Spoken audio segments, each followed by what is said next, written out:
Trending mismo na si Elias Jr.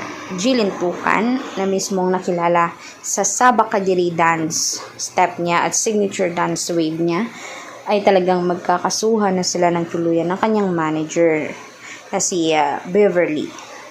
Alam naman natin, labadbad ay talaga namang nagkainitan.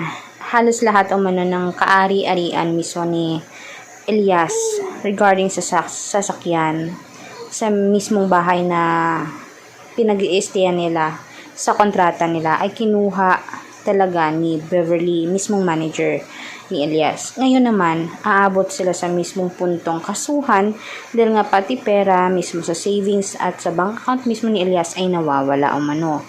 Pero gayon pa man, gagawa ng legal action dahil hindi pa naman naririnig ang mismong side ni Beverly.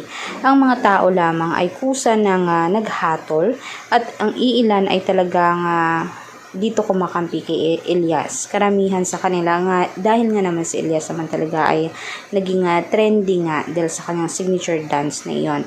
At sa mismong kinakasama niya na si Abby ay wala pa mismong katunayan na siya ay mabuti at talagang mahasang asawa para kay Elias.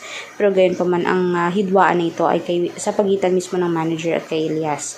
Ang mga ari-arian ay nawawala na at unti-unti nang kinakancel ang mga booking ng mismong dapat ay paggaganapan nila. Dahil nga naman ang manager o man mismo ang gumawa nga ng kontrata, nag-negotiate para naman masumikat pa itong si Elias. Para sa inyong mga kanetizen, tama nga bang ginawa mismo ng manager na kinuha niya lang umano ang dapat nasa kanya naman at siya mismo ang naghirap? I-komento nyo nga sa baba ang inyong mga opinion at huwag kalimutan mag-subscribe, i-like, i-share ang ating videos in public para marami pa tayong updates tungkol dito at sa mga viral videos. Salamat mga kanetizen.